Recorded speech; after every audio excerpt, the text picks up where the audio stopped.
පොඩි කාලේ මරඳ වැල්ලේ වෙලිවත් උයා පොකෙල්ලේ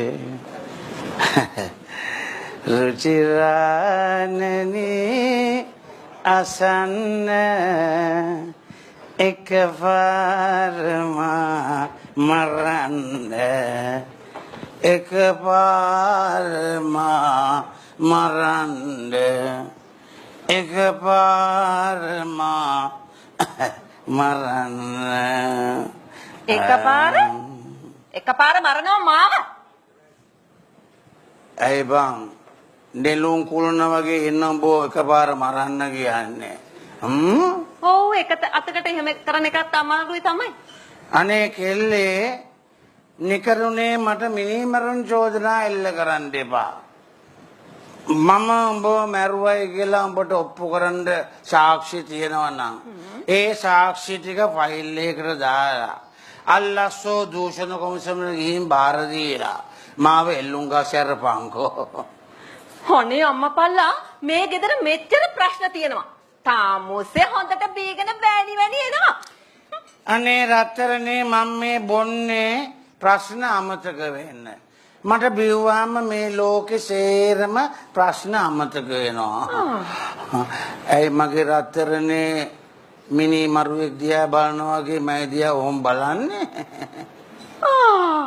මොකද මේ කවදාවත් නැතුව රත්තරනේ රන් කඳේ පෙම්පිඩේ කියලා කතා කරන්නේ. අනේ කෙල්ලේ ඇත්තමයි මං උඹට කවදාවත් බොරු ආදරයක් පෙන්ලා තියනවද? බොරු ආදරයක් පෙන්ලා තියනවද? එහෙනම් මොකද මේ කවදාවත් මට බොරු ආදරයක් පෙන්නලා කතා කරන්නේ? රත්තරනේ පෙම්පිඩේ කියලා කතා කරන්නේ මගේ නම කියලා කතා කරන්නේ නැතුව. මාර අප්සර් එක බා මට උඹේ නම මතක වුණා නේ. ඇතර මොකද්ද බං උඹේ නම? තම්සෙට දැන් මගේ නමත් මතක නැද්ද? ඇත්තම කියනවා නම් බං බින්දුවක්වත් මතක නැහැ. ඇතර මොකද්ද බං උඹේ නම? මන් දන්නේ. ඔන්න දෙහුරතල් වෙන්න එපා නම කියන්නේ. තමන්ගේ ස්වාමි පුරුෂයා භාර්යාවගේ නම ඇහුවාම භාර්යාවගේ යුතුයකම තමයි නම කියන එක. මොකද්ද නම? කිව්වනේ සරයා මන් දන්නේ හරි මං කියන්නේ කෙල්ලේ මේ මට නමම ඕනේ නෑ. ඔබ නමේ මුලාකුර පොඩ්ඩක් ටච් කරලා දීපන් මං කිය. ඒක නමේ මුලාකුර මොකද්ද? අන්න මුයන්න. අන්න මුයන්න. දැන් මතකයි නම. මූසලීනේ. අනේ මේ මගේ මුකුත් අහගන්න එපා. අප්සෙට්. ඒක නමත මේ දිවාග්ග තියෙනවා බම් නම මං කරා එන්නේ බං. මුයන්න මං කියන්නේ මේක එල්ලේ. මං කියන්නේ ඔන්න දෙවණිය අකුරත් ගියාම් බං. පළවෙනි එක මුයන්න දෙක දියන්න. අන්න හරි දැන් මතකයි. ආය අහන්නේ මුයන්න දියන්න මුතියන්සේ ඔයි මුදියන්ස කියන්නේ අපේ තාත්තනේ. ආයේ බොලේ තාත්තා ඔන්න බලන්න බං මට ඒ කාලේ කන්‍යා නම මතක් වුණා උඹේ නම මතක් වෙන්නේ නැහැ බං.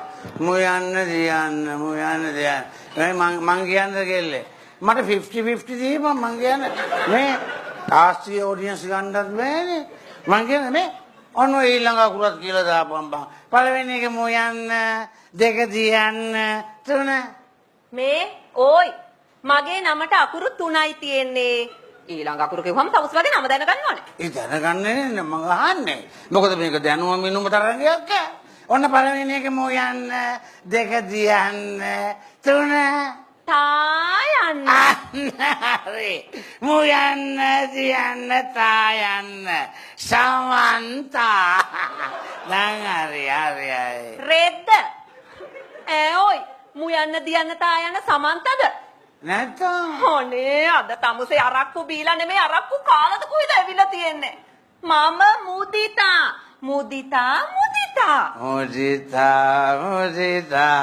සෝවන මුදිතා ඒක නේ කිල්ලේ මේ අද මොකද නිකන් මූණ නිකන් කාලේ ඉවරෙච්ච කිරි හට්ටියක් වගේ කරගෙන මොකක් හරි ප්‍රශ්නයක්ද? ප්‍රශ්නේ ඉතින් අපේ දුව තමයි. මේ කෙල්ල දුවව ප්‍රශ්නයක් කරගන්න එපා. දුව කසාද බැඳලා ගියයින් පස්සේ ප්‍රශ්න සේරම ඉවරයි. කසාදයක් බැඳ නම් ප්‍රශ්න ඉවරයි තමයි. ඒත් ඉතින් කසාදයක් හරියන්නේ නැති එකනේ ප්‍රශ්නේ. ඇයි දැන් අපි මගුල් කපෝ කීප දෙනෙකුටම සල්ලි දීලා මනමාලෝ කීප දෙනෙක්ම කෙල්ලෝ බලන් ආව නේද? ඔය ආවේ ඒ එනේන එකක් කේක් කනවා තේ බොනවා යනවා. කේක් කනවා තේ බොනවා යනවා. එච්චරයි. ඉතින් එච්චර තමයි බං. ආපු මුල දවසේ මුකුත් කරන්න යන්නේ නැහැ. මෙයාට මොනවා හරි කරගන්න හිටිලාද ඔය? අනේ මේ එහෙනම් මොකද මෙහෙම වෙන්නේ හේතුව? කේක් කනවා තේ බොනවා. මේ කෙල්ලකින් මේ අකු ලොකු දෑවැද්දක් එහෙම ඉල්ලනවද? දෑවැද්දක් ඉල්ලනවා නම් ප්‍රශ්නයක් නැහැ. උන් කියනවලු අපේ කෙල්ලගේ ඔළුව හොඳ නැහැ කියලා. අපේ කෙල්ලගේ ඔළුව හොඳ නැහැලු. යකෝ මෙච්චර විභාග පාස් කරපු කෙල්ල JSC SSC high jump long jump පැන්න කෙල්ල ඈ උන්ගේ වෙන්නේ නැති ඔළුව හොඳ නැති අම්මපා ඕවා කියන ඔය මනමාලින්ද නෙමෙයි ගහන්න ඕනේ උන් ඔය එක්කෙන මගුල් කපුවන්ට ගහනෝනේ ගහනවා උන්ගේ බඩ ඇති ගහන්න ඉතින් තමුසේ කෙලින් ඉන්න එපා. ඈ ගහන්න ඉතින් තමුසේ කෙලින් ඉන්න එපා. අන්න උඹට තේරුණා උඹ ඒක ඉදගෙන ගත්තා ගහනවා නම් කෙලින් ඉන්න ඕනේ තමයි ඒක උඹ හරියටම කියුවා ඒක ඇත්ත ඒවට අහුවෙන්න එපා කියා ඔය මගුල් කපුවන්ට හතර හන්දිය කඩනවා හතර මං හන්දිය දැන් මේ දුවගේ ප්‍රශ්න ගැන කතා කරමු. එහෙනම් මොකද්ද මේ කාරණාව කෙල්ල මනමාලු ඉස්සරහා නරක විදියට හැසිරෙනවද? පිස්සුද? අපේ කෙල්ල කවදාවත් එහෙම හැසිරෙන්නේ නැහැ. කියන්න බෑනේ අම්මගේ ආරයට ගියාද කියලා. අනේ මේ තමුසේ දැනගන්නවා තමුසේ බඳින්න කලින් මගේ ඇඟට එක මැස්සෙක් වහලා නැහැ. මෑස්සෝ අනේ ඵලයන්ව යන්න. උඹට කපුටොත් කොටලා ඇති. ඔව් කෙටුව එකම කපුට තමයි තමුසේ. අනේ ඕගොල්ලන්ට කියන්නේ ඇත්තටම මම මේ මිනිහයත් එක්ක ආවේ මගේ දෙමව්පියන්ට හොරෙන් පැනලා. අනේ ඇත්තටම මට මහත්තයා වගේ එක්කෙනෙක් බඳින්න තිබුණා. තාමත් පරක්කු නෑ ඇත්තටම. ඇත්තටම මට කවුරු හරි කසාද බඳින්න තියෙනවා නම් මං කසාද බඳිනවා මේ මිනිහා වත් ඇරලා. ඔය ගෑණි කියනවට ඕගොල්ලෝ අහුවෙන්න එපා නේ. මේ උඹ බොරු කියන්න එපා. උඹට හරිද මුදිසා? උඹ කොහෙද පැනලා ආවේ? උඹ රින්ගලා ආවේ. යකෝ මමනේ කම්බි පොටවල් දෙක මෑච් කරන් හිටියේ. රින්ගනකම්. මං කොච්චර කිව්වද රින්ගපන් කියලා. උඹ කිව්වා මොකද්ද මන් දන්නේ නැහැ පැටලෙයි කම්බි කියලා. රින්ගන්න බෑ කිව්වා. මතක නැද්ද උඹට? මතකයි. එතකොට මොකද්ද එන්නම් මේක වෙන්නේ හේතුව මං කියන්නද ගෑණි මේ? ඔය මනමාලේ යනෝනේ. ඊළඟ මනමාලේ බලන්න දවසට උඹ මෙහෙම කරපන්. උඹ ඉස්සරහා කාමරේ හොඳට සුද්ධ පවිත්‍ර කරලා දාපන් ඇඳලා සුදු රෙද්දක්. හරිද? දාපන් කොට්ට දෙකක්. හරි මනමාලේ ආවම ගියා මං ඕක වරගෙන කාමරේට යනවා. මන් නෙමෙයිද යන්නේ? උඹට ආස ඇති වනවලට යන්නේ. අම්මට දෙවි ඈ උඹ නෙමෙයි යන්නේ මම යන්නේ. ඔව්. ඒ කියන්නේ තමුසේ පැත්ත මාරු කළාද? තාම්බා කියනකම් මම යනවා මං ගිහිල්ලා දොර වහ ගන්නවා. හරි දොර වහගෙන ගන්නවා මනමාලියව අල්ල ගන්නවා. අල්ලගෙන ඕක හේතු කර ගන්නවා බිත්තියට. බිත්තියට හේතු කළා මං උස්සනවා සරමයි. ඊයෝ! තමුසේ දැන් ඒ අංශයටත් බර වෙනවද? හිතහාගෝ ඊනකම් සරම උස්සලා අර මාසෙන් ගන්නවා දැලි පිහි ඇදලා මෙහෙම. අරන් අරුගේ බෙල්ලට තියාන අඩෝ මගේ දුව බදිනවද නැද්ද? කියපුව මන්ට ගාරු කැමති වෙනවා. පහුවෙන්ද කසාද. යන්න. තමුසේට මේ කූඹි එකක් මරා ගන්න බැරි එකේ කොහෙද මිනිහෙක් මරන්නේ? හරි එහෙමනම් මොකද්ද මේකට වෙන්න ඕන කේස් එක? එහෙමනම් අපේ දුවගේ යාළුවෙකුගෙන් තමයි මේ කේස් එක අහන්න තියෙන්නේ. මොකද අපේ කෙල්ලට මනමාලියෝ හරියන්නේ නැති කියලා. මං ඇහුවා. කවුද? අර ඉස්සරහා ගෙදර දිස්නා දුවගේ. දිස්නා කිව්වහම මතක් උනේ බං කොහොම හිටිය කෙල්ලද? ජංගේ කොටයක් ඇඳගෙන හොටු පෙරාගෙන හිටිය කෙල්ල. මන් දැක්ක බං අද දිස්නේ දිදි කොල්ලෙකුගේ අතාල්ලාගෙන කහින්න පනිනවා. ඉතින් මොකද දිස්නා කෙල්ල කිව්වේ? හේකි කියනවා අපේ කෙල්ලට අකමැති කාරණා දෙකක් හින්දාලු මනමාලියෝ. මොකද කාරණා දෙක? එක තමුසේගේ බීමත්කම. ෂූ. ඉතින් ඇත්තනේ බලනවකෝ ළමයෙකුට කට කරලා තාත්තා කියලා කියන්න පුළුවන්ද? තාමුසේ හොඳට බීගෙන වැනි හතර ගාතේ දාගෙන ගෙදර එන්නේ. ඈ බලනවා තමුසෙට තියෙන ලෙඩ කන්දරාව. මේ මුළු ලෝකෙම තියෙන ලෙඩ ටික තමුසෙට තියෙනවා. මහත්තයලාට කියන්න මහත්තයා මේ මිනිස්සයව මම බැඳලා හිටියට මේ මිනිස්සයාට තියෙන ලෙඩ ටික දැක්කාම තමුස මහත්තයලා කලන්ත දාලා වැටෙනවා. තමුසෙට ලෙඩ ටික මම කියන්න මේ මහත්තවරුන්ට ඇහෙන්න. ඒ මිනිස්සුන්ට කියන්නේ මොකද උඹ? ඒ දැනගන්න ඕනේ කියන්න. බලනවා දනිස්සල වතුර, බඩේ ගෑස්, පපුවේ ගින්දර ලේවල සීනි. ඔය ඔක්කොම ටික එකතු කළා නම් හොඳ ප්ලේන් ටියක් හදාගෙන පොන්න තිබුණා. මොකටද බං ප්ලේන් ටියක් බොන්නේ? උඹෙන් කිරිටියකුත් දාලා ස්ට්‍රෝන් ටී එකක්ම ගහනවා. අනේ ඵලයන් බය යන්න. උඹලා පරම්පරාව තමයි ලෙඩ උන්නේ. මුංගේ අර ගල්වල ඉන්න මාමා බීලා පැරඩයිස් වෙලා මලේ. කොටින්ම ඔන්න. පැරඩයිස් නෙමේ මිනිස්සුયો පැරලයිස්. ඕමරි මලානේ. එතකොට නාවින් ඉන්න මාමා ඌ බීලා සිඩ්නි දෙකම නරක් වෙලා මලේ. සිඩ්නි නෙමේ කිඩ්නි. ආ ඌ මලේ සිඩ්නි වලනේ. එතකොට අර නාවින් ඉන්න මාමා කෙනෙක් ඌගේ මුත්‍රාවල ගල්. හරිද? ඌගේ ගෑණිගේ ගල් වල මුත්‍රා.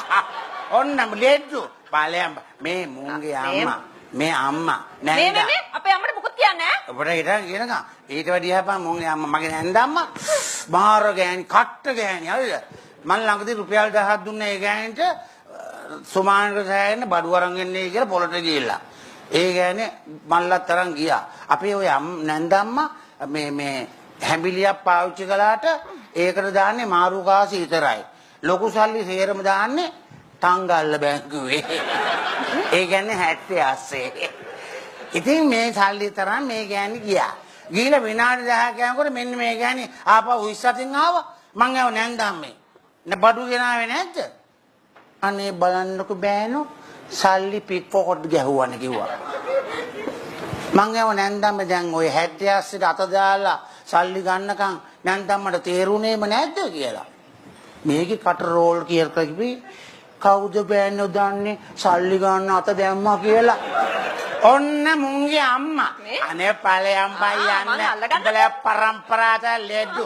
හරි. බොන එක මං නවත්තනවා අද ඉඳන්. මොකද ඊළඟ කාරණාව? ඊළඟ කාරණාව අපේ කෙල්ලගේ කොණ්ඩේ කොටයිලු. යකෝ කොණ්ඩේ කොට ගෑනු කහවද බැලන්නේ නැද්ද? ඒකනේ. දැන් කොච්චර ඉන්නද කොණ්ඩේ කොට කට්ටිය කහවද බෑ. එතකොට බැහුවේ නැද්ද අර කෙල්ල කවුද අර? දිස්නා කෙල්ලගේ කොණ්ඩේ දිගට තියෙන්නේ කොහමද කියලා? ඇහුවා. මේකේ කියනවා අනංග රාජ තෛලය ගාලා තමයි එච්චර කොණ්ඩේ දිග උනේ කියලා. අනංග රාජ තෛලය? අම්මට සී.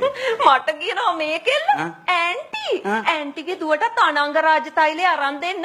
එතකොට කොණ්ඩේ දිගට වැවිලා මනමාලිය පස්සෙන් එයි කියලා. යකෝ මෙච්චර තෙල් ගැන දන්න මම මේ තෙල් ගැන දැනන් හිටියේ නැහැ. අනංග රාජ හරි. ඔන්න දැන් කාරණා දෙක ඉෂ්ට වෙනවා. අද ඉඳන් මම බොන්නේ නැහැ. රයිට්? දැන් මම ටවුන් එකට ගිහිල්ලා උඹටයි කෙල්ලටයි බෝතලයකුයි මට භාගයකුයි අරගෙන එනවා. මේ ඕමිනෝ. ඇයි? තාමුසෙට මොකටද භාගයක්? ඈ?